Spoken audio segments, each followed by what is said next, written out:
नमस्कार दोस्तों, हमारे YouTube चैनल सच्ची कहानी में आज आपका फिर से पुनः स्वागत है।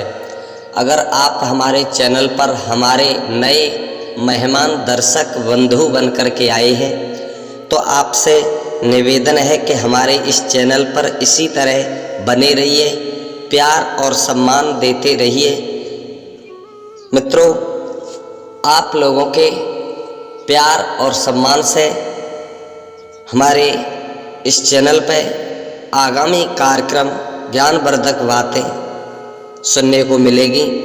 आपके एक लाइक से हमारा मनोबल बढ़ता है और हम कोशिश करते हैं, मेहनत करते हैं कि अच्छी से अच्छी वीडियो आप लोगों के लिए लाते रहें। दोस्तों, ये एक ज्ञानवर्धक प्रसंग के साथ आप लोगों के बीच में हम हाजिर हुए हैं। प्रसंग हमारा ये है कि गाय ने बताया कि ऐसे लोग हमेशा गरीब रहते हैं। गाय ने बताया कि ऐसे लोग हमेशा गरीब रहते हैं। कैसे लोग गरीब रहते हैं? तो दोस्तों बने रहिए इस वीडियो में। आज हम बड़ी ही ज्ञानवर्धक गाय की कहानी जो हम तुम्हें बताने के लिए जा रहे हैं। दोस्तों, जो लोग गाय माता का अपमान करते हैं, सम्मान नहीं करना जानते, वे लोग हमेशा गरीब की दहलीज से पार नहीं हो पाते, क्योंकि गाय 33 कोट देवी देवताओं का आशीर्वाद प्राप्त हुआ है और ये गाय माता जो है ये समुद्र मंथन से उत्पन्न हुई है, ऐसा वेद पुराण बताते हैं। दोस्तों, घर में माँ का सम्मान और गाय का सम्मान बराबर का दर्जा दिया जाता है। दोस्तों, एक माँ के बाद दूसरी माँ ये गाय माता बताई है। और जो लोग गाय का सम्मान नहीं करना जानते, वे लोग अपने माँ बाप का भी सम्मान नहीं करते। दोस्तों, ये बड़ी ही प्राचीन समय की ज्ञानवर्धक कहानी जो हम तुम्हें बताने के लिए जा रहे हैं। बहुत पुराने समय में किसी गांव में एक गरीब किसान रहता था। गरीब किसान था, घर में सुबह खा ले तो शाम का भरोसा नहीं, शाम को अगर मिल जाए तो सुबह का भरोसा नहीं। दोस्तों, किसान की एक पत्नी थी। पत्नी रह रहे थे। समय के अनुसार भगवान की कृपा से घर में एक बच्चे का जन्म हुआ और जैसे ही बच्चे का जन्म हुआ है, लेकिन दुर्भाग्य इतना हुआ कि बच्चे का जन्म होते ही उसकी पत्नी का देहांत हो गया, उसकी पत्नी का स्वर्गवास हो गया। अब इधर तो खुशी बच्चे के प्रति थी, लेकिन पत्नी के गम में वो दिन रात दुखी रहने लगा। इधर तो घर में कुछ खाने पीने के लिए भी नहीं था। अपनी तो जैसे तैसे वो गुजर कर लेता था, लेकिन घर में एक छोटा सा नवजात बालक, उसका पालन पोषण कैसे हो, तो दिन रात इसी की चिंता में वो लगा रहता था। तो एक सज्जन व्यक्ति ने उस किसान से कहा कि भैया, तुम्हारे घर में ये बच्चा है और इसे माँ के दूध की आवश्यकता है, लेकिन इसकी माँ का स्वर्गवास हो गया है। तो आप एक काम करो, एक थोड़ी दूर पर एक महात्मा जी आश्रम बना कर के रहते हैं। बड़े ही दयालु महात्मा हैं और उनके पास एक गाय है और उनसे गाय ले आना और गाय के दूध से अपने बच्चे को पालते रहना। तुम्हारे बच्चे का पालन पोषण हो जाएगा, आप चले जाओ। किसान बोला, मेरे पास कुछ है नहीं, मैं कैसे जाऊं? मेरे पास इतना भी नहीं है, मैं कैसे खरीद लूँगा? बोले, आप कृपा करके वहाँ तक चले जाओ, कोई न कोई निवारण आपके लिए अवश्य निकल आएगा। दोस्तों, वो किसान उन महात्मा के पास पहुंचा और महात्मा को सारा हाल बताया। महात्मा जी, मैं बड़ा दुखी हूँ, मेरी पत्नी का स्वर्गवास हो गया है, घर में मेरा बच्चा है और बच्चा भूख से व्याकुल है और दूध की कोई व्यवस्था हमारे पास नहीं है।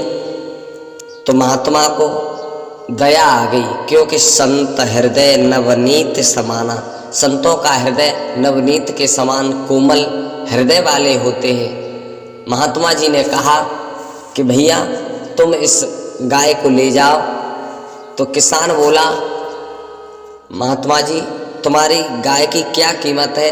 महात्मा जी बोले, हमें आपसे कोई कीमत नहीं चाहिए, केवल आपसे हमारी ये शर्त है कि आप इस गाय को ले जाओ और अपने बच्चे का पालन पोषण करो, लेकिन आप इस गाय की इतनी सेवा करना, इतना सम्मान करना, जिसके आशीर्वाद से तुम दिन पे दिन आगे बढ़ते रहोगे।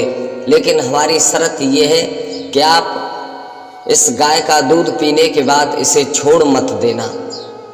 तब तो उस किसान ने कह दिया, महात्मा जी किसी भी तरह से मैं गाय को नहीं छोड़ूंगा, आप हमें इस गाय को दे दो।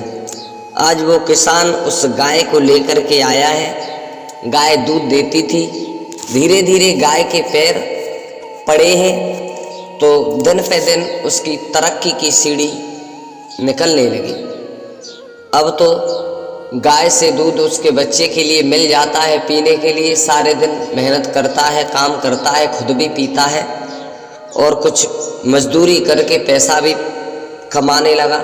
धीरे धीरे वो कुछ पैसे में भी बढ़ने लगा।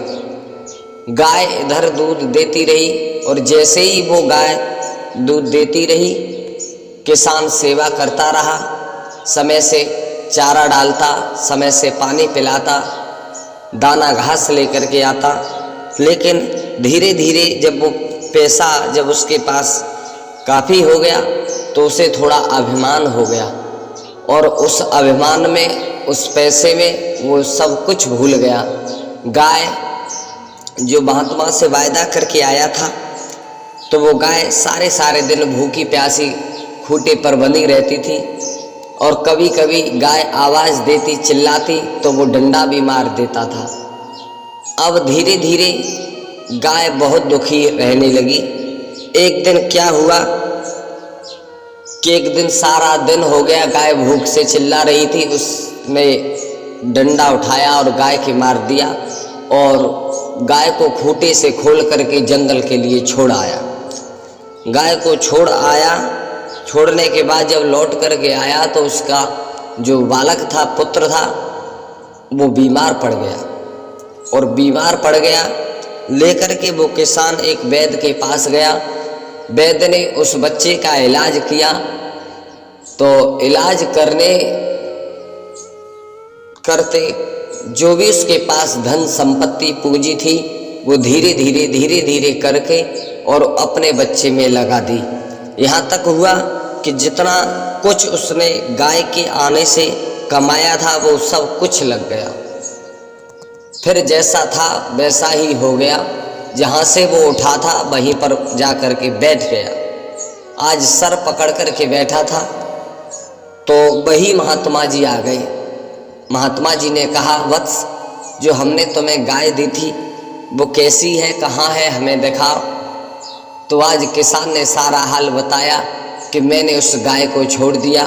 महात्मा जी को बहुत बड़ा क्रोध आया, तुमने उस गाय को क्यों छोड़ दिया? बोले, महात्मा जी मुझे क्षमा करना, मैंने जिस दिन से उस गाय को छोड़ा है उस दिन से मैं कंगाल होता जा रहा हूँ, अब क्या करूँ? तो महात्मा जी ने कहा कि वत्स जो हुआ वो ठीक है, लेकिन आप एक काम करो कि आप उस गाय को जहाँ छोड़ करके आए वहाँ पर ढूंढने के लिए जाओ, उस गाय को अवश्य लेकर के आओ। आज किसान सारे दिन घूमता रहा, काफ़ी दूर तक चला गया, तब उस गाय का पता उसे चला। उस गाय को लेकर के वो घर पे आया है और धीरे धीरे गाय की पहले की तरह सेवा करने लगा। जैसे पहले था वैसे ही उम्मीद में आगे बढ़ने लगा। दोस्तों, गाय ने तब उस किसान को 3 बातें बताई कि हे किसान, तुमने हमारा दूध पिया और हमें छोड़ दिया, ये तुम्हें ज्ञान कराने के लिए ये सब कुछ हुआ, लेकिन अब हम तुम्हें बता रहे हैं कि हमारी 3 बातों की गांठ बांध लेना, तुम्हारे जीवन में कोई कष्ट, कोई कलेश नहीं आएगा। हमारी पहली बात यह है कि कभी मित्र के साथ, भाई के साथ धोखा मत करना, क्योंकि जिसके साथ रहोगे, जिससे तुम अपना मतलब निकालोगे, जिससे तुम अपना काम चलाओगे और उसी के साथ में छल करना, कपट करना, ये अच्छा नहीं है, तुम्हारे जीवन बर्बाद हो जाएगा। दूसरी बात ये है कि जो तुम्हें सहारा दे उसे कभी बेसहारा मत करना, तीसरी बात ये है कि जो तुम्हारे साथ दुख में साथ दे उसे कभी सुख आते भूल मत जाना। ये हमारी 3 बातें जीवन में गांठ बांध लेना, तुम्हारे जीवन में कोई कष्ट नहीं आएगा। दोस्तों, ये कहानी बड़ी ज्ञानवर्धक जो आप लोगों के बीच में हमने दी है, ये बड़ी ही शिक्षाप्रद कहानी है। दोस्तों, इस कहानी में कोई त्रुटि गलती बनी हो तो नादान बच्चा समझ कर के क्षमा करना, और आप इस चैनल को इसी तरह प्यार और सपोर्ट करते रहें। आपसे निवेदन है कि हम कोशिश ये करेंगे कि हम अच्छी सी अच्छी वीडियो आप लोगों के लिए प्रतिदिन लाने की कोशिश करेंगे, और हमारे चैनल को ज़्यादा से ज़्यादा सब्सक्राइब करें, मित्रों के पास, दोस्तों के पास, बंधुओं के पास शेयर अवश्य करें। तो आज की ये कहानी यहीं पर समाप्त होती है, और मिलते हैं अगली वीडियो में और एक नए अंदाज के साथ। धन्यवाद।